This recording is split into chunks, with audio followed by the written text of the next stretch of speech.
Good. Welcome to Barry Horner. Welcome in the studio. Barry, you're the author of Future Israel, Why Christian Anti-Judaism Must Be Challenged. It's a new book published in 2008, if I'm not wrong, in which you have done an extensive study of the roots of replacement theology and how that manifests itself in the church today. You are an ordained minister of the Baptist Church. You're based in the United States, but you have connections worldwide. You teach. You have a ministry, Future Israel Ministries. You're writing, you're speaking. I'd just like to ask you some questions about what your message is. Now, one of the main texts that you use is Romans 11, verse 28. And I know that's a very important text to you. I'm going to read it. And so Paul is talking to the church in Rome in chapters 9 to 11 about the relationship between Gentiles and Jews. And at the end, towards the end of chapter 11, he says, as concerning the gospel, they, the Jews, are enemies for your sakes. But as touching the election, they are beloved for the Father's sakes. For the gifts and calling of God are without repentance. Now, why is that such an important verse, and why did it lead you to write a book about it? Well, Andrew, thank you for the opportunity. It certainly is a significant verse. In the book we have just one chapter devoted to that verse. The reason is this.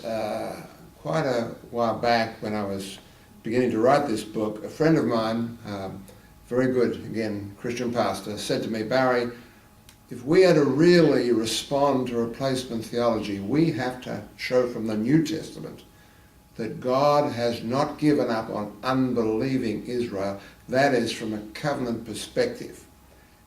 And I believe when we get to the 28th verse of Romans, this is the verse. I heard another man speaking recently. He said the same thing, verses 28 and 29. This is really virtually unanswerable in terms of declaring that right now God still has a covenant interest in Israel, even in unbelief. That's the wonder of this verse, where he says presently, he says the Jewish people, he must be speaking about unbelieving Israel. He's saying that they are enemies for the Gentiles' sake. And certainly we know the Gentiles have had a long period in which the gospel has spread throughout them, and the Jews have somewhat been downtrodden and they have been humiliated. And Paul says, yes, that's happened so the Gentiles might receive the gospel. Then he goes on, but at the same time, right even now, even as they're enemies, they're also beloved at the same time. It's based, of course, on the covenant given to Abraham and also God's choice of Israel.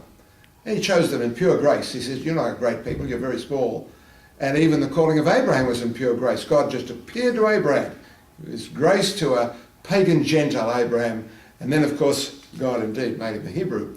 But it was, you see, at the same time, God covenantally promising to save a people, the Jewish people. And yet, even now, they're a sinning people. But Paul here says, while they're sinning, yet they are beloved. And the reason he goes on is, well, for the sake of the fathers. It's Abraham, Isaac, and Jacob, you see. And then he goes on the 29th verse and says, that promise is absolutely irrevocable. In God's very being, it's set in concrete. It will indeed be kept. And I've used the terms, therefore, today the Jews are God's beloved enemies, but yet they're being beloved will rise above them being enemies. Paul in Romans 5:20 says, where sin abounded, grace did much more abound.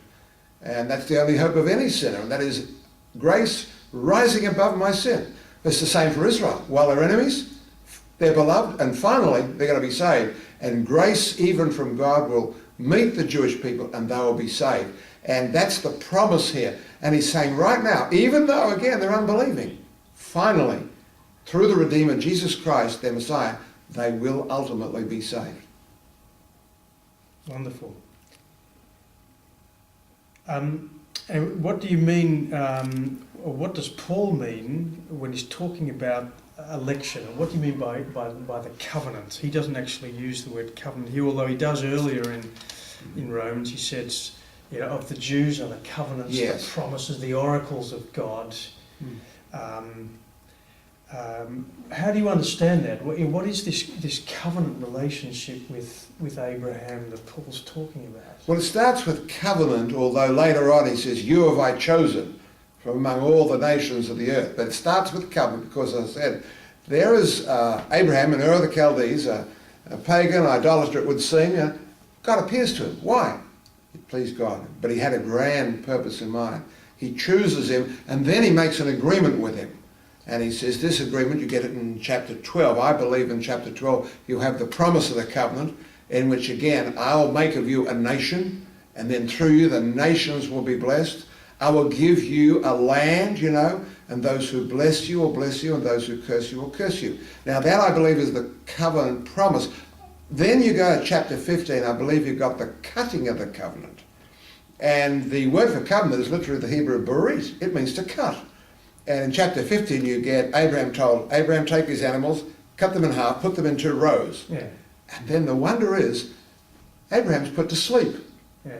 In normal covenant agreement, the 2 parties would walk between the animals, and of course the meaning was, if you don't keep your part of the agreement, may the same thing happen to you as happened to these animals. But God puts Abraham to sleep, and God, in a very dramatic way, passes between the pieces. In other words, this is really a unilateral covenant.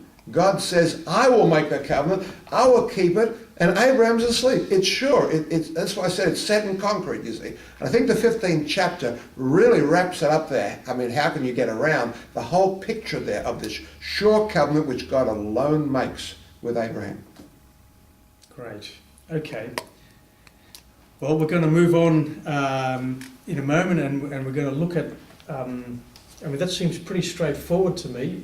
The question is, why is this new, and why do you need to write a book about it? So I want to move on in the next section to talk about why this part of the Bible has been forgotten in the church.